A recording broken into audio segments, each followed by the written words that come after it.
여러분, 만나서 반갑습니다. 저는 프리드리히 니체입니다. 제 목소리가 오늘 이 자리에 도달했다는 사실은 놀라운 일이 아닙니까? 한 세기가 훌쩍 지난 지금 여러분의 시대가 여전히 제가 던진 질문에 사로잡혀 있다는 것. 그것은 제 사유가 단순한 과거의 기록이 아니라 여전히 살아있는 불씨라는 증거입니다. 많은 이들이 저를 떠올릴 때 한 구절을 기억합니다. 신은 죽었다. 우리는 그를 죽였다. 여러분, 이 말은 단순한 도발이 아닙니다. 저는 하늘에서 번개를 내려치듯 인간에게 던져진 하나의 현실을 선언했습니다. 더 이상 절대적인 신의 권위, 전통적 도덕, 사회가 강요하던 불변의 기준은 여러분의 삶을 지탱해주지 못합니다. 마치 집이 무너져 내렸는데 그 속에서 여전히 기둥이 튼튼하다고 믿는 것처럼 허공을 붙잡고 있는 셈이지요. 그러나 여기서 여러분에게 묻겠습니다. 그렇다면 신이 죽은 시대에 우리는 어떻게 살아야 합니까? 무엇을 중심축으로 삼아 혼란스러운 세계 속에서 자기 자신을 세워야 합니까? 이 질문이 오늘 우리가 탐구할 주제입니다. 저는 여러분과 함께 새로운 신을 스스로 창조하는 방법을 이야기하려 합니다. 이 새로운 신이란 초월적 존재가 아닙니다. 그것은 여러분이 살아가는 이유, 가치, 목적, 그리고 삶의 의미 자체입니다. 현대의 사회를 보십시오.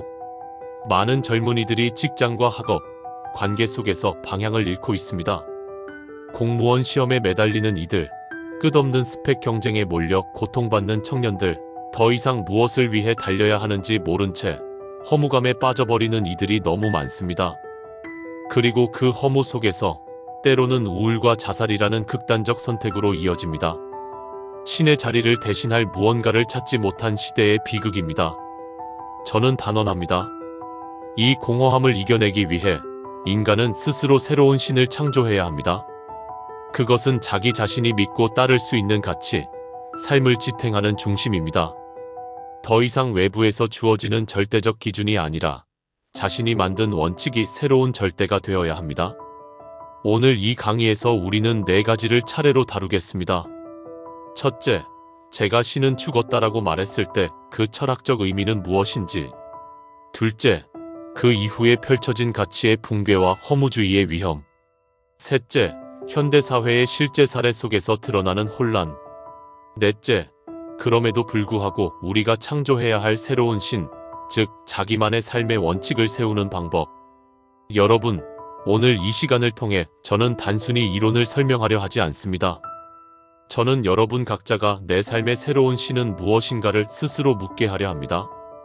그리고 강의가 끝났을 때 여러분이 자신의 삶에 단단히 새길 수 있는 하나의 문장을 가져가기를 바랍니다.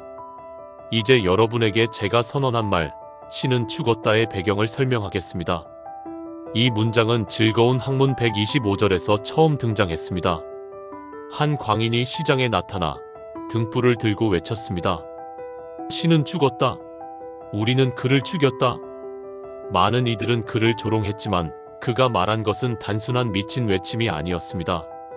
그것은 서구 문명 전체가 직면한 현실의 서곡이었습니다. 저는 당대 유럽의 철학과 과학, 도덕을 보며 깨달았습니다. 근대의 합리주의와 과학은 신앙의 자리를 대체했습니다.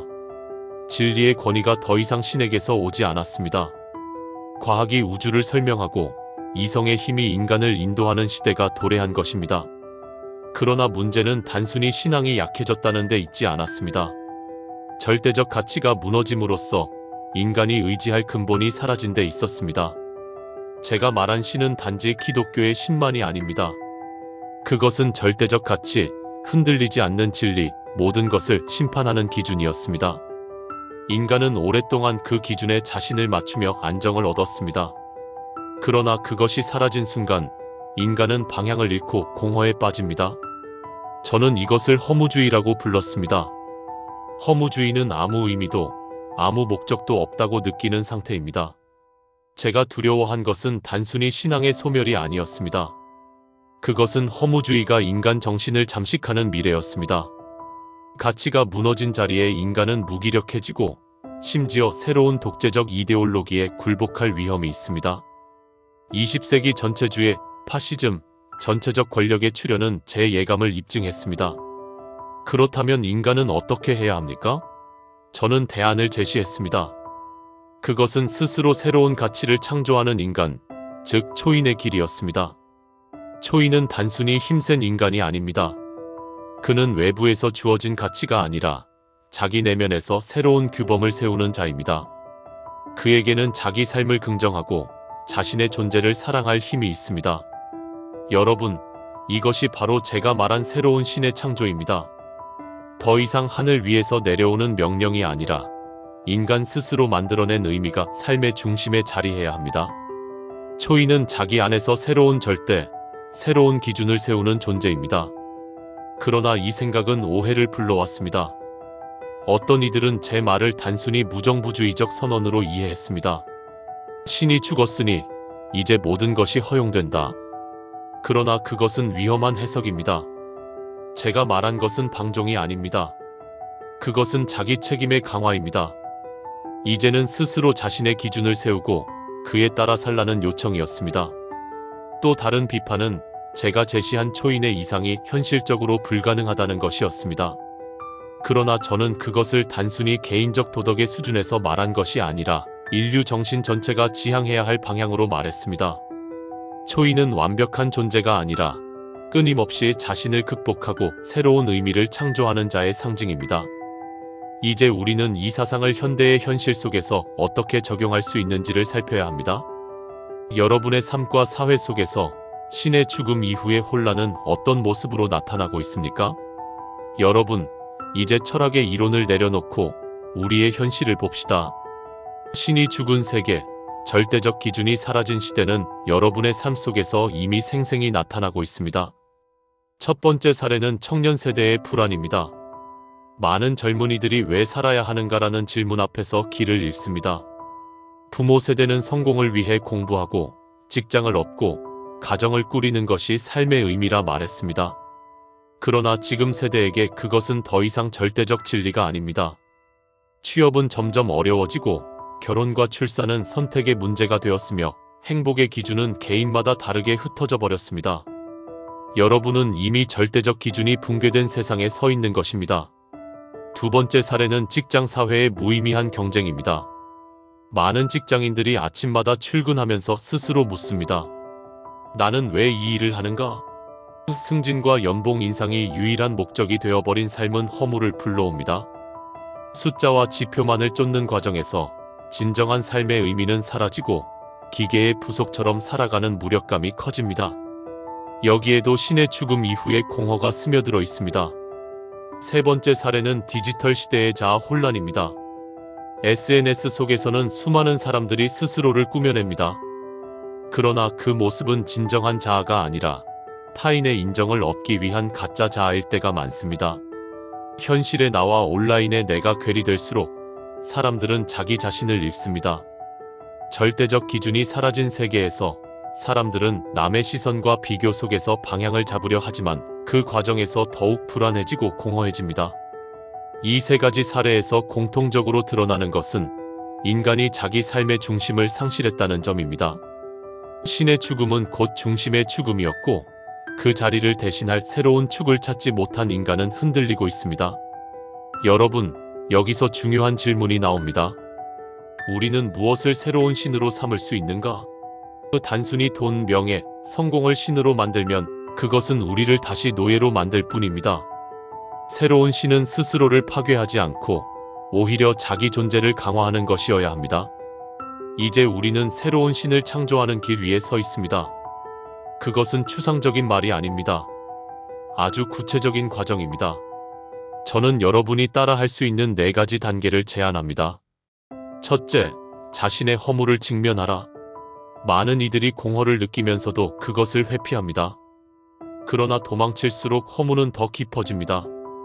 나는 왜 사는가? 라는 질문을 외면하지 마십시오.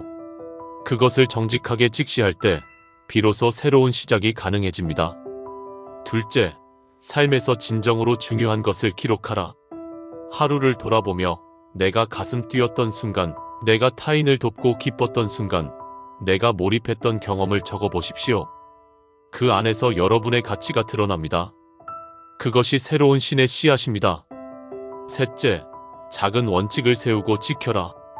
거대한 신을 한 번에 만들 수는 없습니다. 그러나 나는 타인의 삶을 존중한다. 나는 매일 한 걸음씩 성장한다와 같은 작은 원칙부터 시작할 수 있습니다. 그것을 꾸준히 지켜낼 때 그 원칙은 점점 절대적 힘을 가집니다. 넷째, 자신의 신을 공동체와 나누어라. 새로운 신은 혼자만의 환상으로 머물러서는 안 됩니다. 그것은 타인과의 관계 속에서 검증되고 공유될 때 더 강해집니다. 가정에서, 직장에서, 친구와의 대화 속에서 여러분의 원칙을 드러내십시오. 그것이 곧 여러분의 새로운 신을 사회 속에 뿌리내리게 합니다. 이 네 단계를 통해 여러분은 더 이상 외부의 권위에 의존하지 않고 자기 삶을 지탱할 새로운 중심을 가질 수 있습니다. 그것은 신의 부재 속에서 허무에 빠지는 것이 아니라 오히려 자기 삶을 새롭게 창조하는 길입니다. 생각해 보십시오. 오늘 강의가 끝난 뒤 나의 새로운 신은 무엇인가? 를 스스로에게 물으십시오. 그것이 단 하나의 문장일 수도 있습니다. 나는 사랑을 나누는 삶을 산다. 혹은 나는 창조를 멈추지 않는다. 그것은 거창할 필요가 없습니다. 중요한 것은 그것이 여러분 자신에게 절대적인 기준이 되는 것입니다.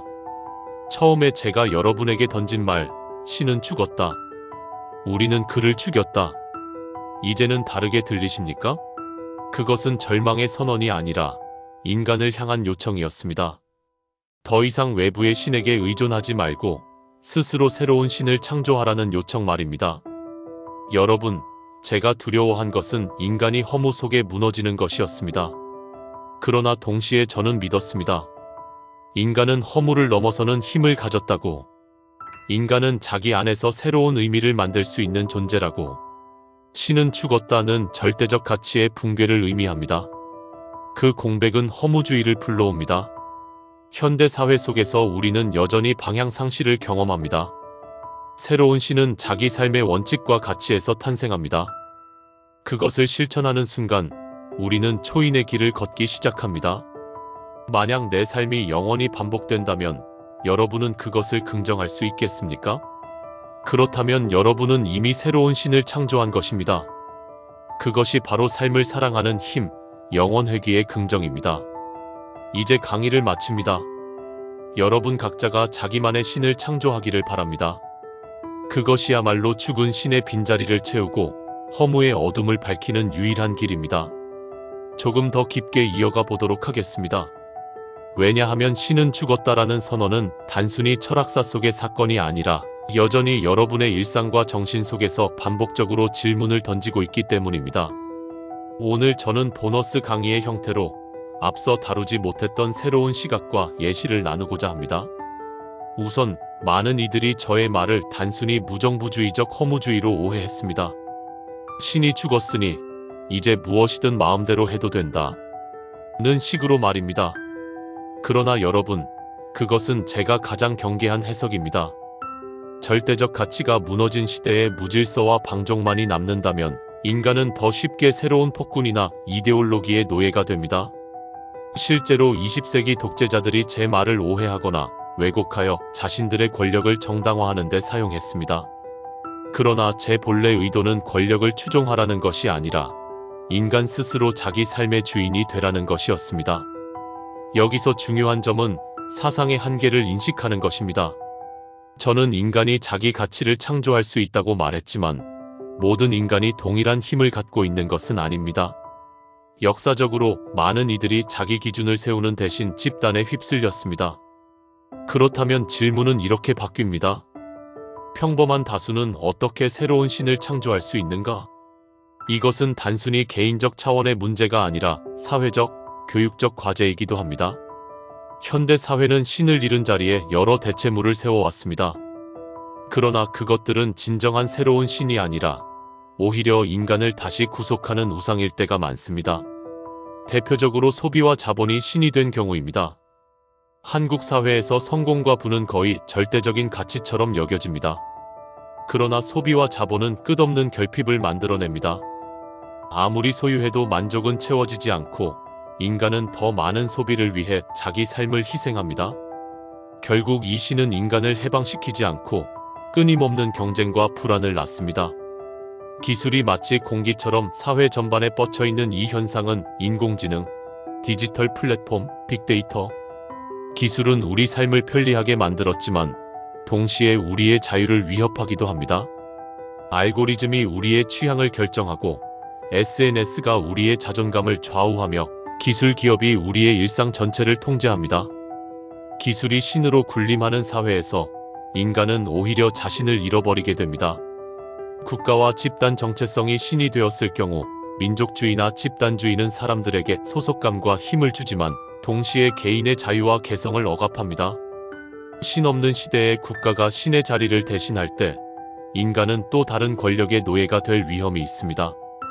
이처럼 현대사회는 끊임없이 신의 빈자리를 메우려 했지만 그 과정에서 새로운 우상들을 만들어 왔습니다.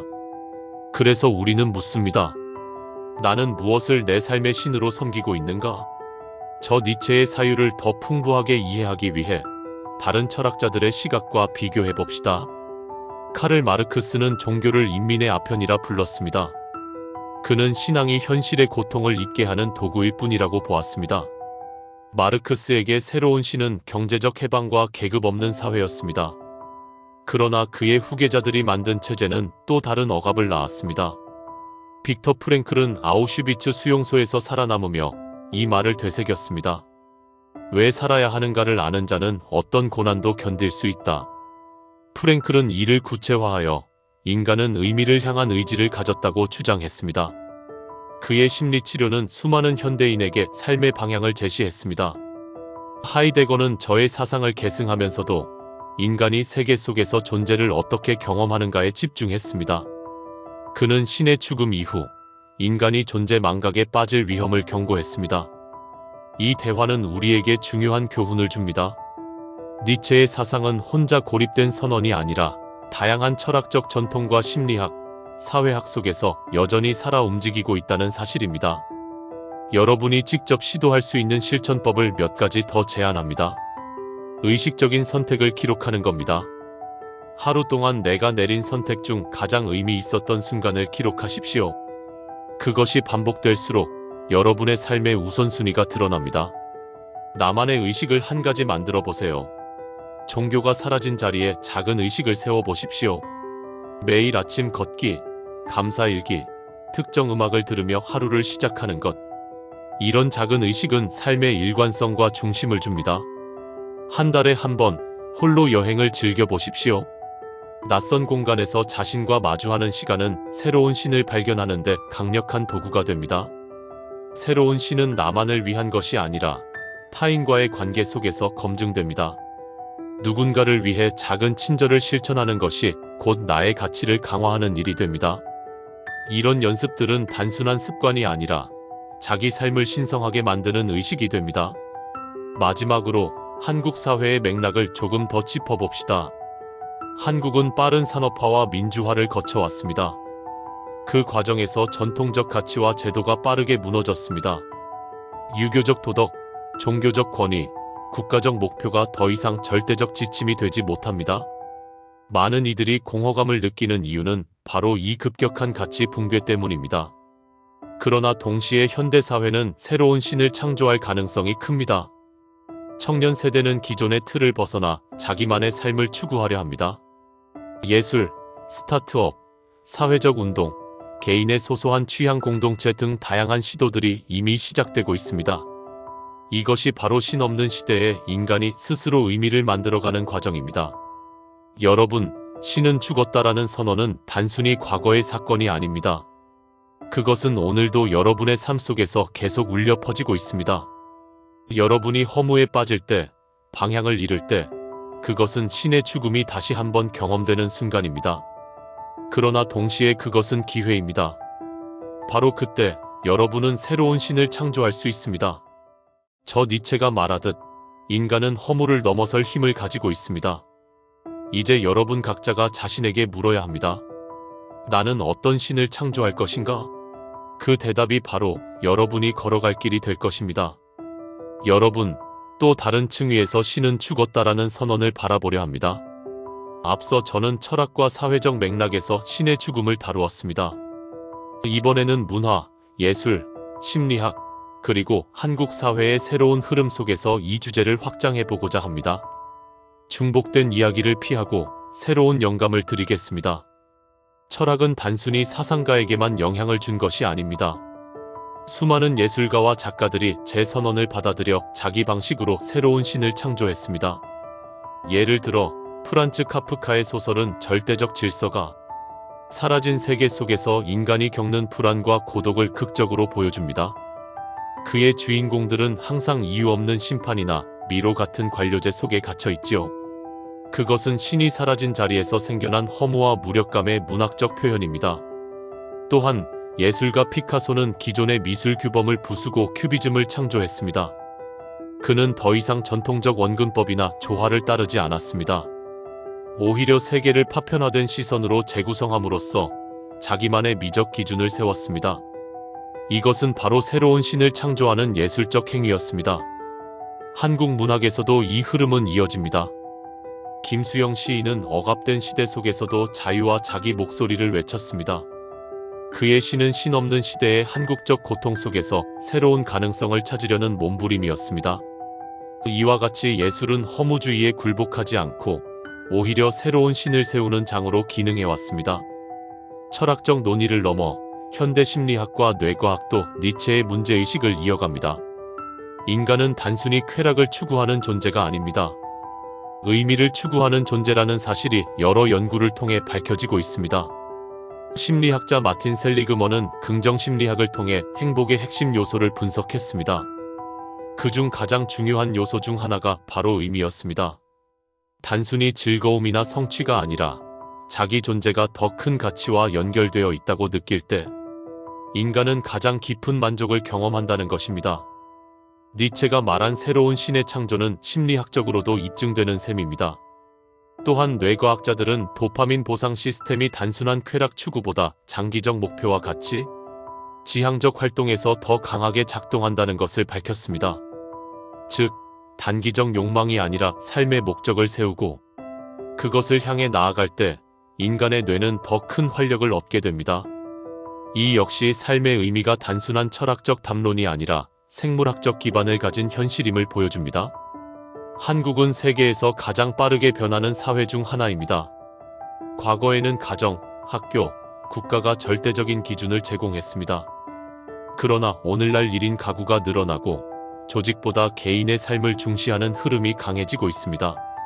지세대는 나답게 사는 것을 가장 중요한 가치로 여깁니다. 이는 전통적 신의 권위가 무너진 자리에서 각자 자기만의 신을 만들려는 움직임입니다. 예를 들어 최근 한국에서 급증하는 소확행 문화나 욜로 트렌드는 거대 담론이 사라진 시대에 개인이 스스로 삶의 의미를 구성하는 방식이라 할 수 있습니다. 또한 퇴사 후 창업, 디지털 노마드와 같은 라이프 스타일은 더 이상 국가나 기업의 절대적 질서에 자신을 맡기지 않겠다는 선언이기도 합니다.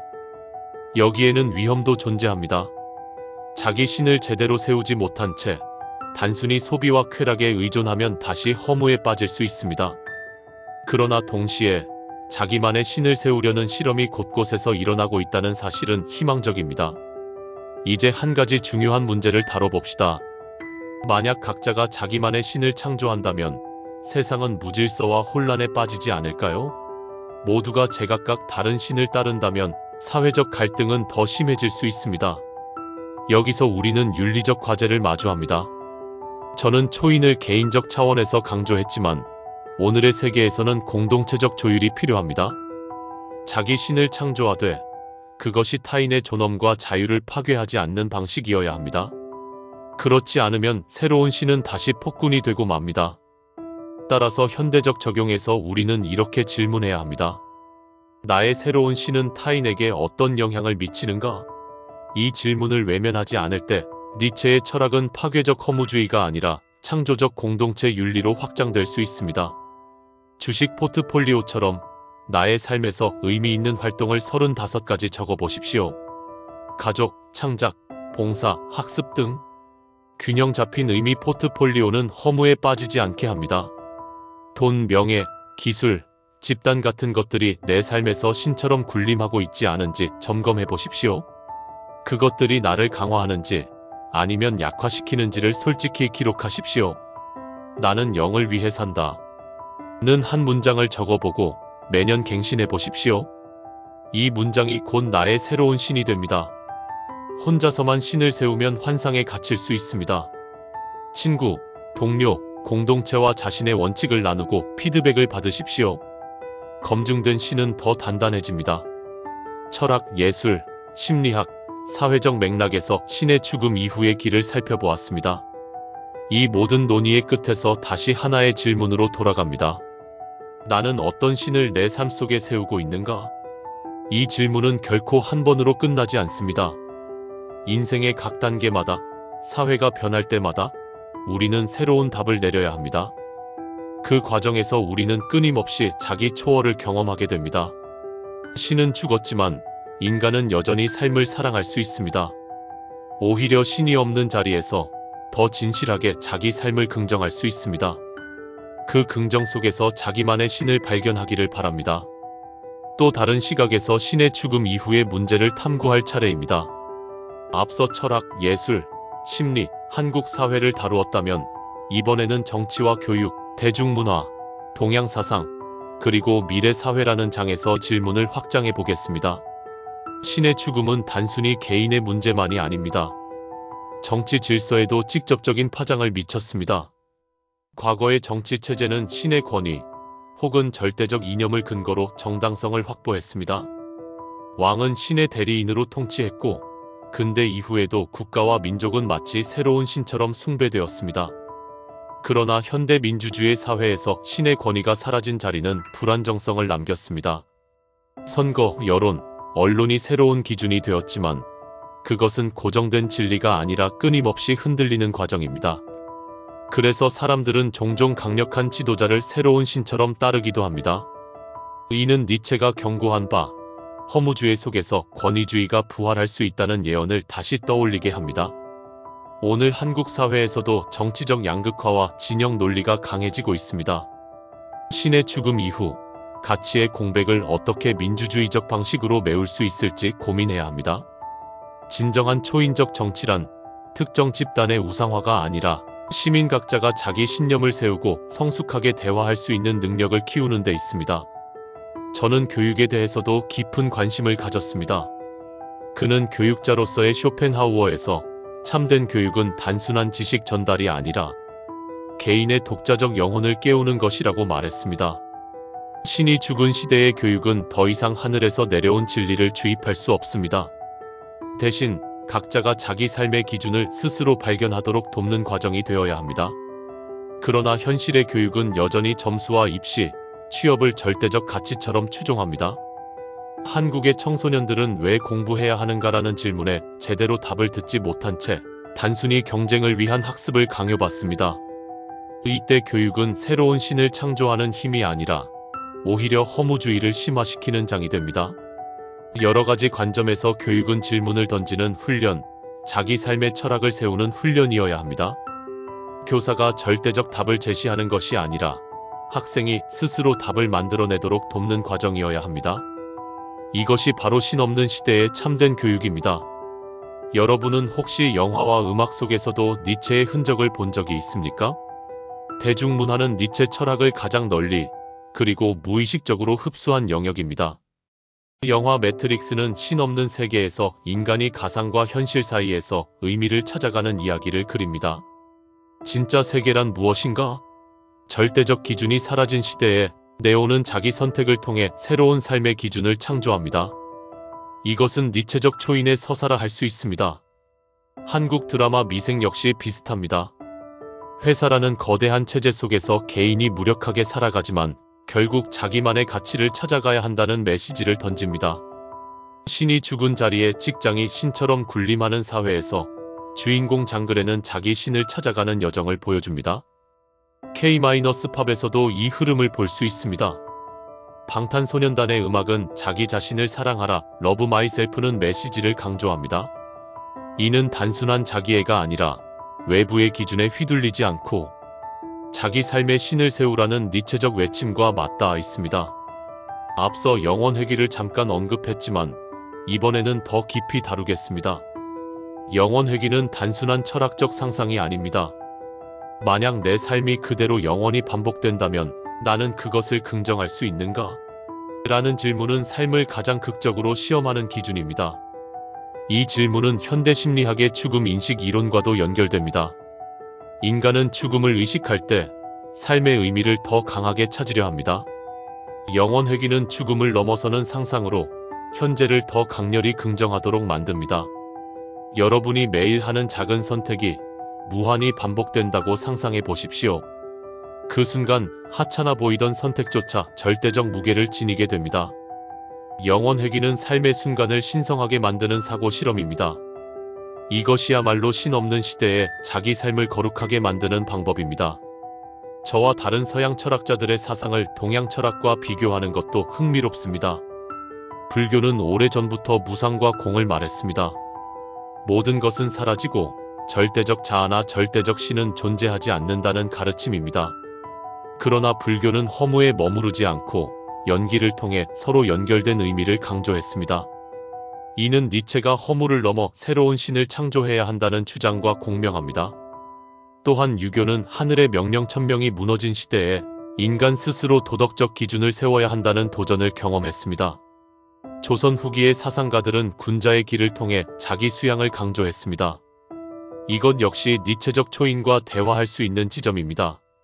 이처럼 동서양 사상은 모두 신 없는 시대의 공허를 인식했고 각기 다른 방식으로 새로운 의미를 모색했습니다. 첫째, 인공지능의 부상입니다. AI가 인간의 판단과 창조를 대체하는 시대에 우리는 더 이상 객관적 진리를 인간의 영역으로 남겨둘 수 없습니다.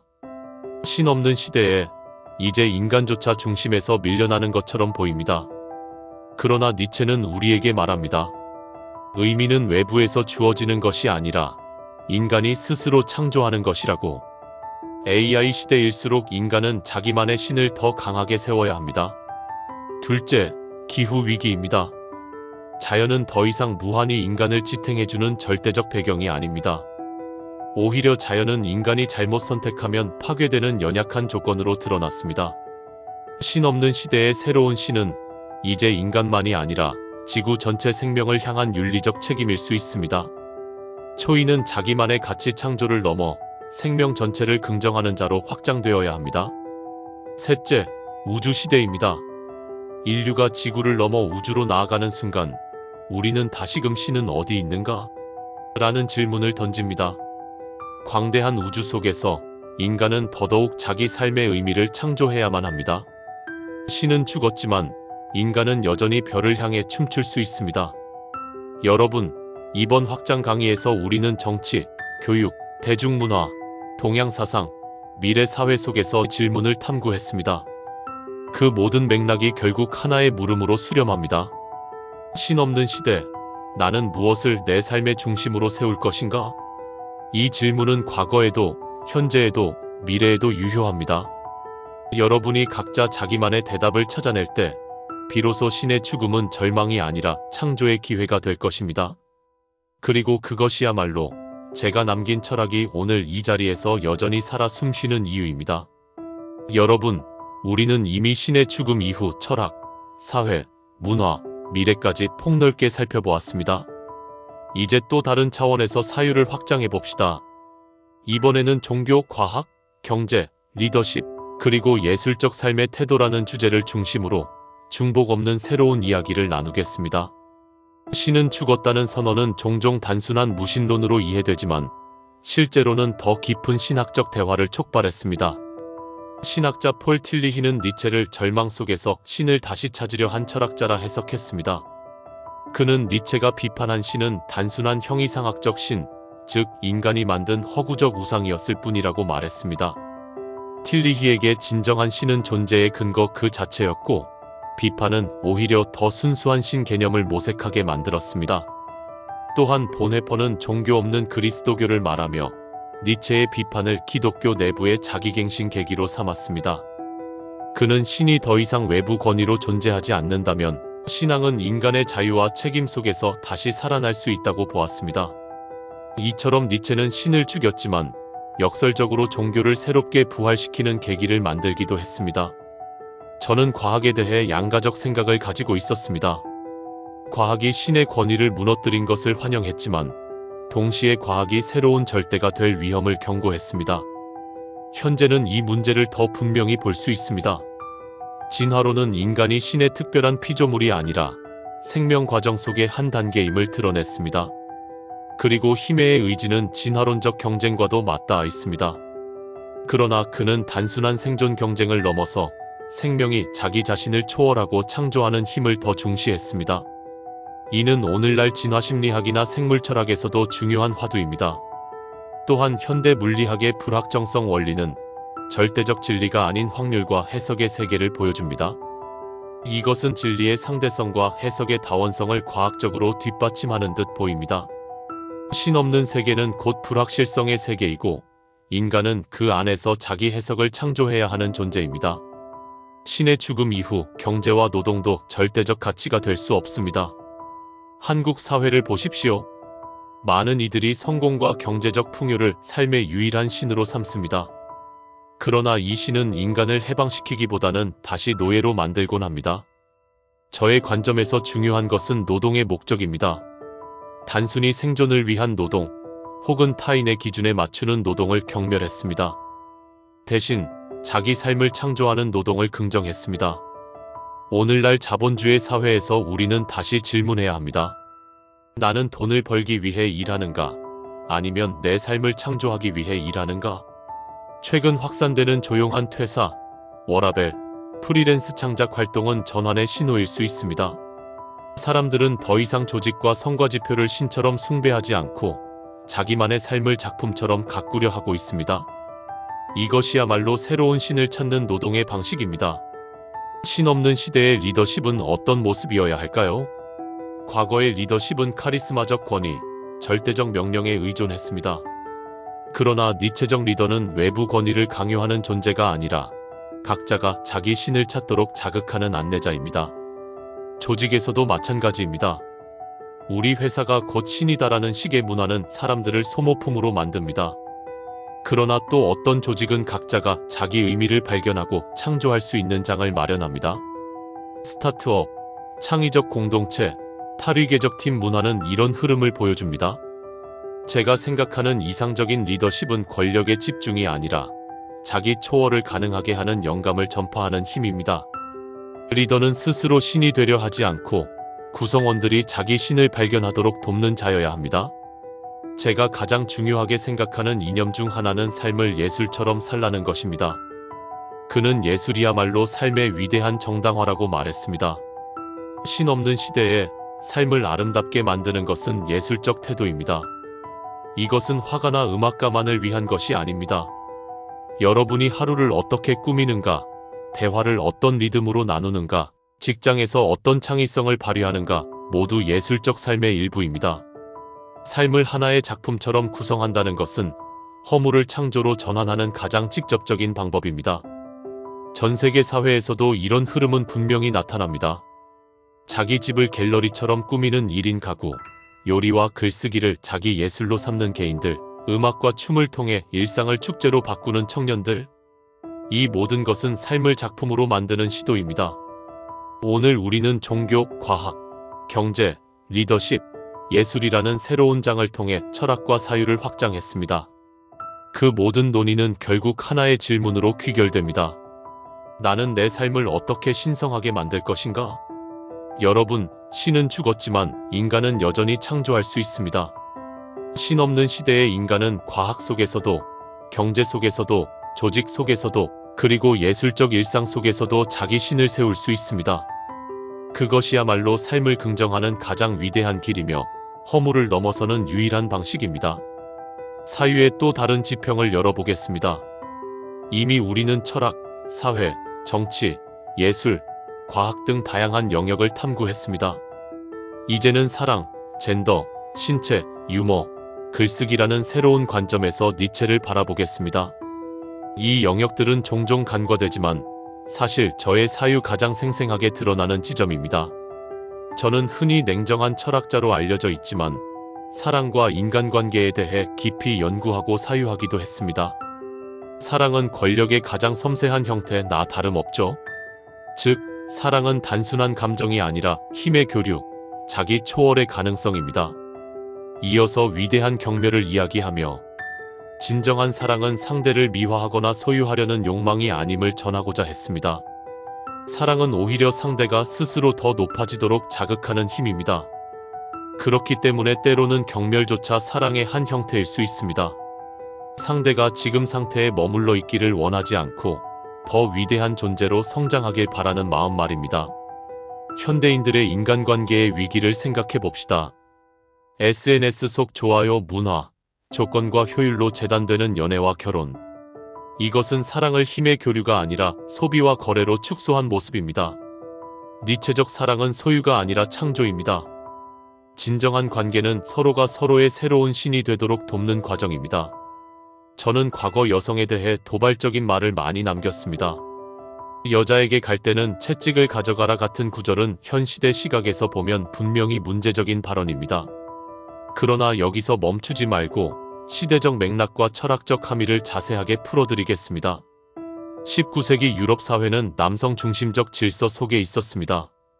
저는 여성을 단순히 전통적 도덕과 종교의 도구로 삼는 사회를 비판하고자 했습니다. 제가 사용했던 과격한 표현들은 때로는 풍자이자 기존 성 역할의 위선을 드러내는 장치로서 활용되었습니다. 하지만 동시에 여성은 높은 창조성과 생명력을 가졌다고 생각했습니다. 차라투스트라는 이렇게 말했다 해서 여자는 아직도 삶의 미해결 과제라고 쓰기도 했는데, 이는 여성을 단순히 종속적 존재로 보는 시각을 넘어서 새로운 가능성의 상징으로 보았기 때문입니다. 오늘 우리는 저를 포함한 과거 철학자들의 여성관을 비판적으로 계승할 수 있습니다. 단순히 성차별주의자로 규정하기보다 젠더 권력 구조를 드러낸 급진적 사유로 재해석해 주셨으면 합니다. 특히 페미니즘 철학자들은 가치 창조 개념을 젠더 해방의 도구로 다시 읽어냈습니다. 신없는 시대의 성 역할 역시 해체되고 새롭게 구성되어야 한다는 점에서 도전은 여전히 유효합니다. 저는 특히 신체의 중요성을 강조했습니다. 내 철학은 내 장기로부터 비롯되었다는 과장이 아닌 온몸으로 느낀 실제 현장의 깨달음입니다. 저의 사상들은 추상적 개념이 아니라 몸과 감각, 리듬과 건강에서 출발했습니다. 과거 병약한 몸으로 고통받았지만 오히려 그것이 신체의 중요성을 자각하게 했습니다. 신체 질병에 시렸지만 결과적으로 몸을 경시하는 정신주의에 대한 반란을 일으키도록 만들어 주었습니다. 오늘날 웰빙, 피트니스, 스포츠 문화가 부상하는 이 시대에 저의 사유와 연결되는 것들을 발견할 때마다 즐거움을 느끼고 있습니다. 신 없는 시대에 사람들은 몸 자체를 새로운 신으로 삼고 있습니다. 그러나 신체 철학은 단순한 건강 관리가 아닙니다. 그것은 자기 초월의 무대와도 같습니다. 운동과 훈련, 스포츠의 긴장은 단순히 기록을 세우는 것이 아니라 자기 한계를 넘어서는 체험입니다. 이것이 바로 초인의 육체적 차원입니다. 한국 사회에서도 마라톤, 헬스, 요가, 명상 같은 활동들이 단순한 취미를 넘어 삶의 중심이 되는 경우가 많습니다. 이는 니체가 강조한 신체의 창조적 힘이 현대적으로 나타난 사례라 할 수 있습니다. 사실 저는 유머와 풍자가를 매우 좋아하고 즐겨 사용했습니다. 진리에 관한 의견을 드러낼 때 종종 역설과 웃음을 활용하곤 했는데요. 왜냐하면 웃음은 허위의 권위를 무너뜨리는 가장 강력한 무기이기 때문입니다. 저는 웃음을 배운 사람들만을 믿어왔습니다. 웃음은 허무주의에 빠진 인간이 다시 일어서는 방식입니다. 절대적 진리가 사라진 자리에 웃음은 자유의 공간을 열어줍니다. 현대의 풍자 예능, 인터넷 밈, 패러디 문화는 니체적 의미에서 중요한 사회적 기능을 합니다. 그것은 권력을 비틀고 절대적 권위에 금을 내며 사람들로 하여금 스스로 생각하게 만듭니다. 웃음은 단순한 오락이 아니라 새로운 신을 창조하는 전제 조건입니다. 저는 후대로 갈수록 독특한 글쓰기 방식을 가지고 있었다고 평가받았는데요. 사실 저는 전통적인 논문식 철학보다는 아포리즘, 은유, 시적 언어를 사용했습니다. 저의 사상과 의견이 철학 외에도 문학과 예술의 언어로 쓰이길 바랬기 때문입니다. 그 이유는 분명합니다. 저는 진리를 하나의 체계로 고정시키지 않고 오히려 독자가 스스로 해석하고 창조하도록 자극하여 다양한 사유와 깨달음을 이끌고자 했기 때문입니다. 저는 문장은 단단한 결론이 아니라 하나의 불씨라고 생각했습니다. 그것은 독자의 정신 속에서 새로운 불을 지피기 위한 장치였습니다. 오늘날 SNS 시대의 짧은 문장, 이미지, 은유가 강력한 힘을 발휘하는 것도 제 글쓰기 방식과 닮아 있습니다. 짧은 말 한마디가 사람들의 삶을 뒤흔드는 이유는 그것이 해석과 상상력을 요구하기 때문입니다. 여러분, 이번 강의에서 철학을 사랑과 관계, 젠더와 여성, 신체와 건강, 유머와 풍자, 글쓰기라는 새로운 차원에서 탐구했습니다. 이 모든 논의는 결국 하나의 메시지로 모입니다. 신이 죽은 시대, 우리는 삶 전체를 새롭게 구성해야 한다는 것입니다. 사랑도, 몸도, 웃음도, 언어도 모두 새로운 신을 창조하는 도구입니다. 여러분이 오늘 이후 자기 관계, 자기 몸, 자기 언어를 새롭게 구성한다면 그것이 바로 나만의 신을 창조하는 길일 것입니다. 이제 또 다른 차원의 이야기를 열어가 보도록 하겠습니다.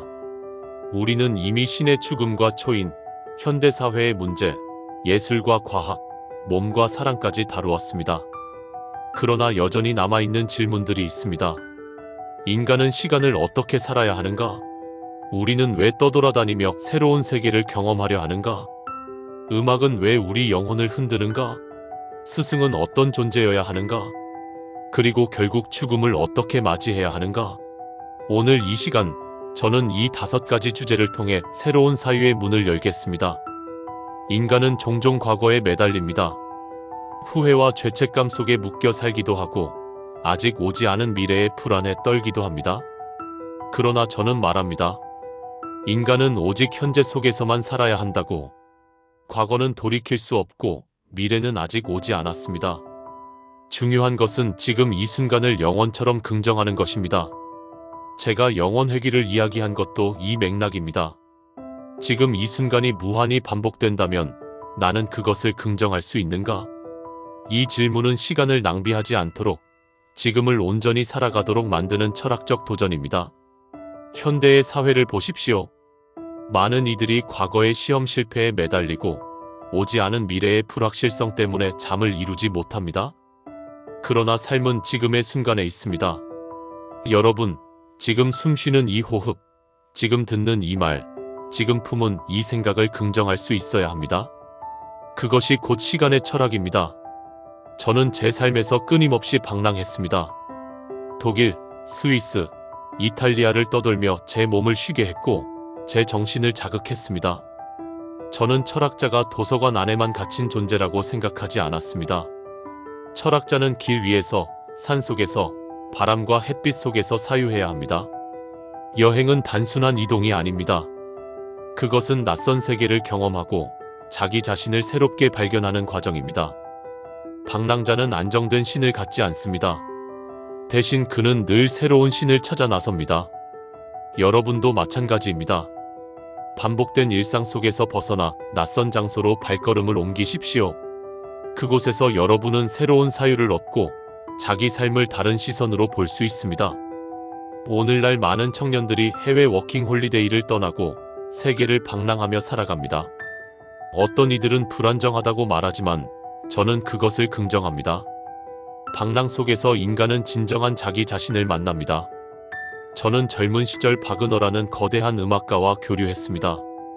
그의 음악은 저를 황홀하게 했고 저는 그 안에서 새로운 종교적 열정을 보았습니다. 그러나 결국 저는 그와 결별했습니다. 그의 음악이 점점 민족주의적이고 종교적 숭배로 흐를 때 저는 거기서 또 다른 우상을 보았기 때문입니다. 그럼에도 저는 음악을 사랑했습니다. 음악은 인간의 논리를 넘어 영혼을 흔듭니다. 그것은 단순한 예술이 아니라 삶을 긍정하게 만드는 원초적 힘입니다. 제가 철학을 종종 시와 노래처럼 쓴 것도 철학이 음악처럼 울려 퍼져야 한다고 믿었기 때문입니다. 여러분의 삶에도 음악이 필요합니다. 팝이든 클래식이든 재즈든 상관없습니다. 중요한 것은 음악이 여러분의 삶을 일으켜 세우고 새로운 신을 창조할 용기를 준다는 것입니다. 신 없는 시대의 음악은 인간에게 남은 가장 강력한 영적 자원입니다. 한때 대학 강단에 섰었던 적도 있었으나 저는 전통적 교수 방식에 만족하지 않았습니다. 저는 학생들에게 단순한 지식을 전달하는 데 관심이 없었습니다. 제가 바란 것은 그들의 영혼을 흔들어 스스로 생각하게 만드는 것이었습니다. 저는 쇼펜하우어를 교육자로서의 스승이라고 불렀습니다. 그는 단순히 체계를 가르친 철학자가 아니라 제 영혼에 불을 붙인 사람이었습니다. 진정한 스승은 답을 주는 자가 아니라 질문을 던지고 불안을 일으키며 결국 제자가 자기만의 신을 발견하게 하는 존재입니다. 오늘 한국의 교육은 여전히 시험과 점수를 중심에 두고 있습니다.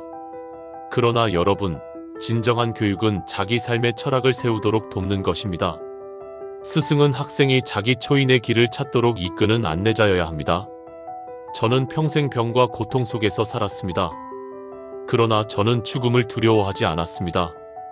오히려 죽음을 삶을 긍정하는 최종 시험으로 보았습니다. 만약 죽음이 다가왔을 때 나는 내 삶을 다시 한번 똑같이 살겠다고 말할 수 있다면 그것이야말로 위대한 긍정입니다. 신 없는 시대의 죽음은 더 이상 심판이 아닙니다. 그것은 단지 하나의 문입니다. 중요한 것은 죽음을 맞이하기 전에 내 삶을 예술처럼 완성했는가입니다. 저는 지금도 믿습니다. 철학자는 사라져도 그의 말과 정신은 살아남습니다. 제가 신은 죽었다라고 선언했을 때 그것은 저의 유산이 되었습니다. 여러분도 마찬가지입니다. 언젠가 죽음이 오겠지만 여러분이 남긴 말과 행동, 삶의 방식은 또 다른 세대에게 불씨가 될 것입니다. 지금까지 우리는 신의 죽음 이후 인간이 어떤 새로운 신을 창조해야 하는지 이야기했습니다. 그러나 여기서 한 가지 더 강조하고 싶은 것이 있습니다. 그것은 바로 놀이와 어린이의 정신입니다. 저는 차라투스트라는 이렇게 말했다 해서 인간 정신의 세 가지 변신을 말했습니다. 낙타, 사자, 그리고 어린이. 낙타는 짐을 짊어지고 복종합니다. 사자는 기존의 권위에 맞서 외칩니다. 그러나 최종 단계는 어린이입니다. 왜 어린이일까요? 어린이는 순수한 놀이를 통해 새로운 세계를 창조하기 때문입니다. 어린이는 과거의 무게에 짓눌리지 않고 규칙과 도덕에 얽매이지 않으며 스스로 새로운 규칙을 만들고 그것을 즐깁니다. 이것이 바로 창조적 정신의 모습입니다. 여러분, 신 없는 시대에 살아가는 우리에게 필요한 것은 바로 이 어린이의 태도입니다. 우리는 너무 자주 심각함에 갇혀 있습니다. 사회적 규범, 직장, 경제, 명예. 이런 것들은 우리에게 낙타의 짐처럼 얹혀 있습니다. 때로는 사자처럼 그것을 부수려 하지만 그 과정에서 분노와 파괴만이 남기도 합니다. 그러나 어린이는 다릅니다. 그는 무너진 폐허 위에서 다시 놀이를 시작합니다. 모래 위에 성을 쌓고 무너뜨리고 다시 쌓았습니다.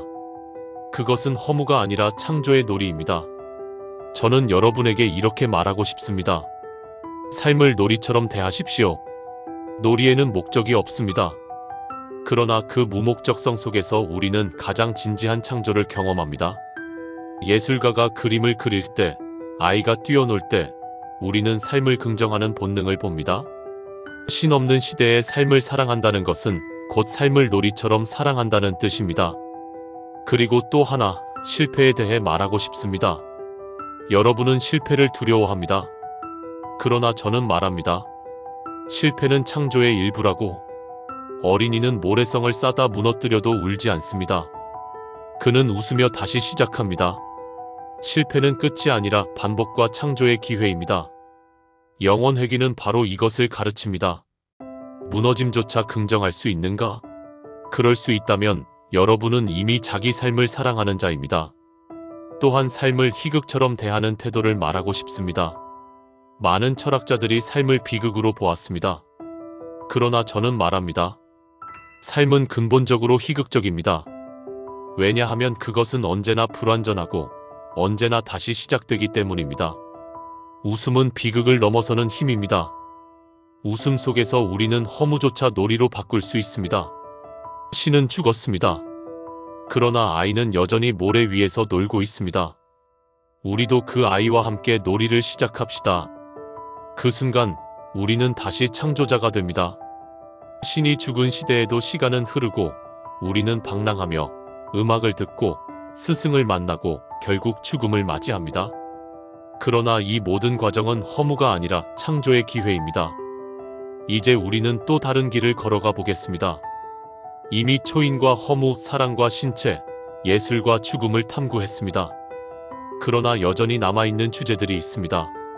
자연은 우리에게 무엇을 가르치는가? 기술은 인간을 어디로 이끄는가?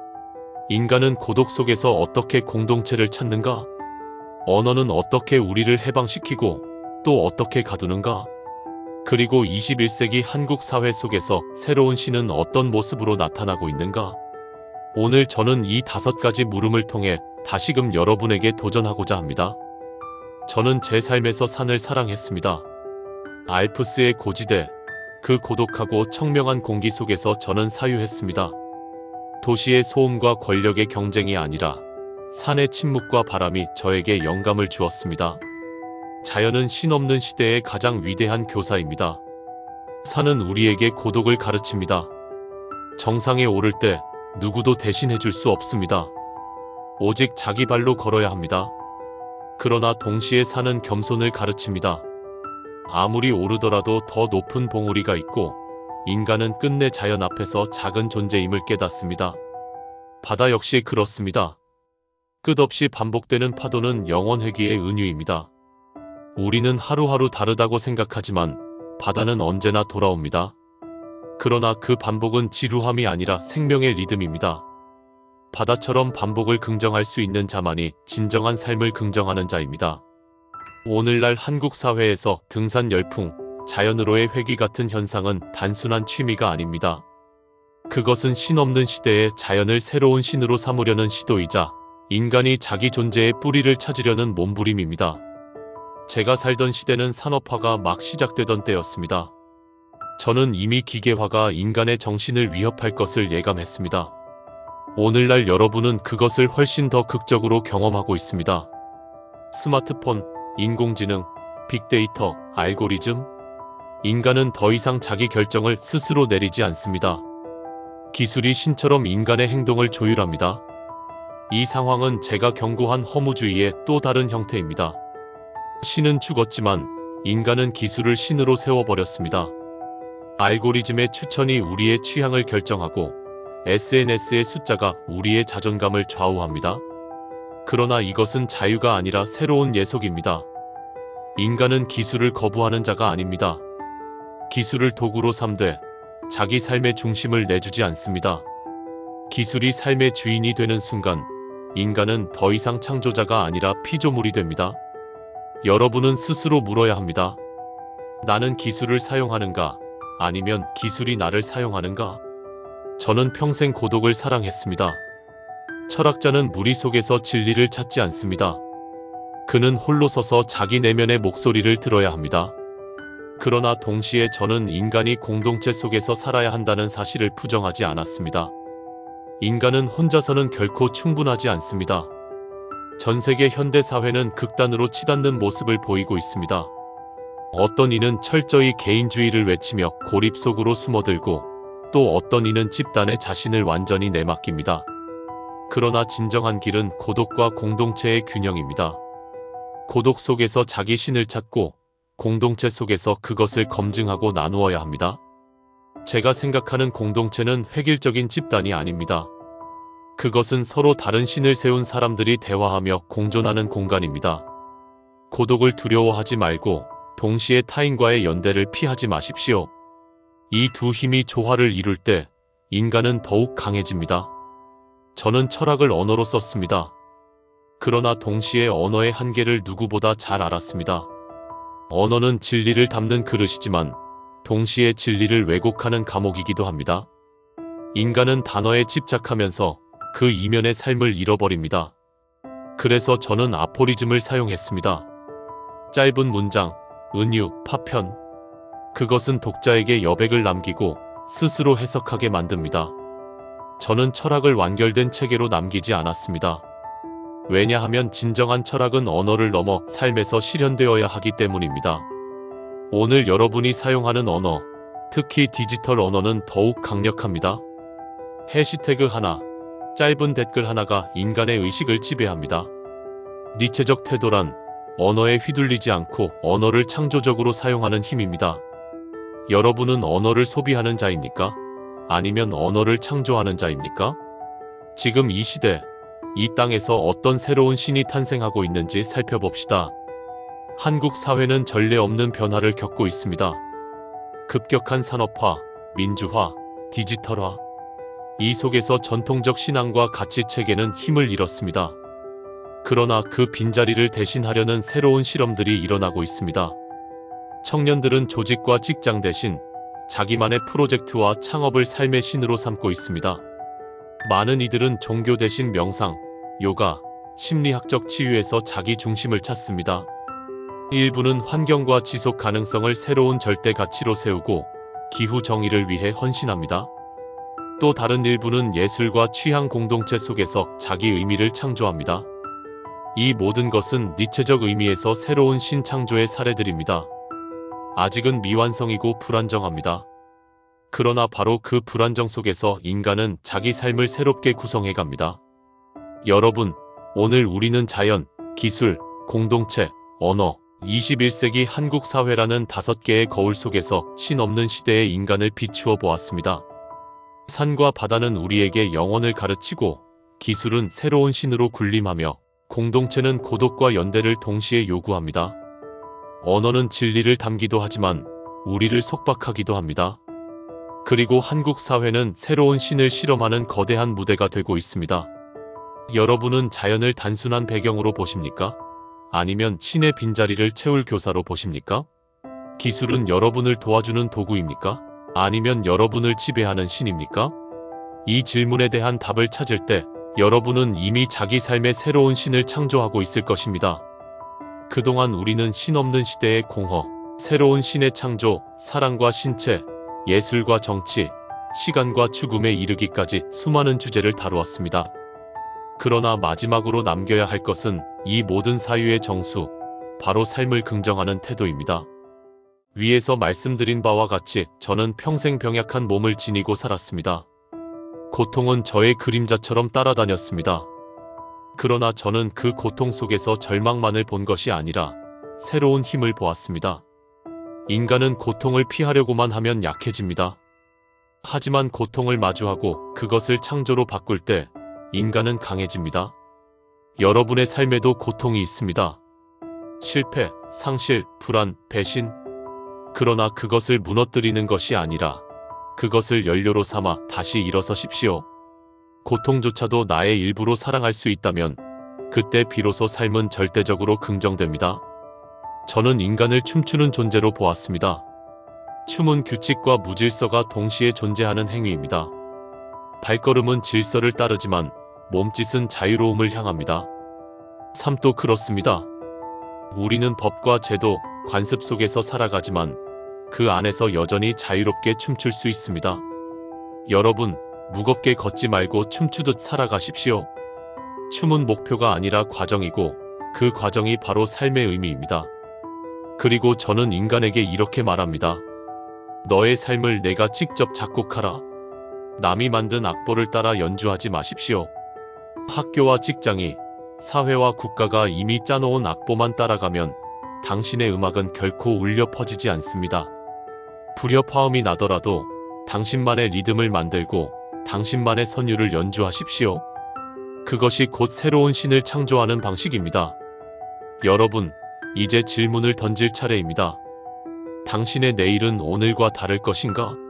우리는 늘 변화를 원한다고 말하지만 사실 매일 같은 습관과 두려움 속에 갇혀 삽니다. 진정한 변화는 외부에서 오는 것이 아닙니다. 그것은 내 안에서, 나의 결단에서 시작됩니다. 지금 이 자리에서 여러분은 스스로에게 맹세해야 합니다. 나는 내 삶을 나의 방식으로 긍정하겠다. 또한 잊지 마십시오. 저는 고독의 철학자였지만 고독은 결코 고립이 아닙니다. 오히려 고독 속에서 자기를 세운 자는 더 깊은 연대를 나눌 수 있습니다. 여러분이 자기 신을 창조한다는 것은 타인을 무시하거나 버리는 것이 아닙니다. 그것은 오히려 더 진실한 관계를 여는 길입니다. 남에게 기대지 않고 스스로 선 자만이 진정으로 타인을 존중할 수 있습니다. 앞서 말했듯 죽음은 두려움의 대상이 아닙니다. 죽음은 삶의 완성을 드러내는 순간입니다. 만약 여러분이 죽음을 앞두고 나는 내 삶을 기꺼이 다시 살겠다고 말할 수 있다면 그것이야말로 가장 위대한 승리입니다. 신 없는 시대에 영생은 없습니다. 그러나 지금 이 순간을 영원처럼 긍정할 수 있다면 그것이 곧 불멸입니다. 저는 이제 제 말을 마치려 합니다. 그러나 이것은 단순한 마침표가 아닙니다. 이것은 여러분이 삶 속에서 써내려가야 할 새로운 문장의 시작입니다. 철학은 책 속에 있지 않습니다. 철학은 여러분이 내일 아침 눈을 뜨고 어떻게 숨 쉬고 어떻게 걸으며 어떻게 사랑하는지 속에 있습니다. 그러니 마지막으로 저는 이렇게 부탁합니다. 춤추는 인간이 되십시오. 허물을 두려워하지 말고 고통을 피하지 말며 반복을 긍정하고 언어와 노래를 새롭게 창조하십시오. 그리고 무엇보다 자기 삶을 예술로 만들고 자기 존재를 하나의 작품으로 완성하십시오. 만약 내 삶이 다시 시작된다면 나는 그것을 기쁘게 반복하겠는가? 만약 그렇다고 대답할 수 있다면 여러분은 이미 승리한 것입니다. 여러분은 이미 새로운 신을 창조한 것입니다. 저는 이제 퇴장합니다. 그러나 여러분의 삶 속에서, 여러분의 선택 속에서, 여러분의 웃음과 춤 속에서 제 말은 다시 살아날 것입니다. 그러니 오늘 이 자리를 떠나며 이렇게 기억하십시오. 나는 내 삶의 창조자다. 나는 내 삶을 긍정한다. 감사합니다.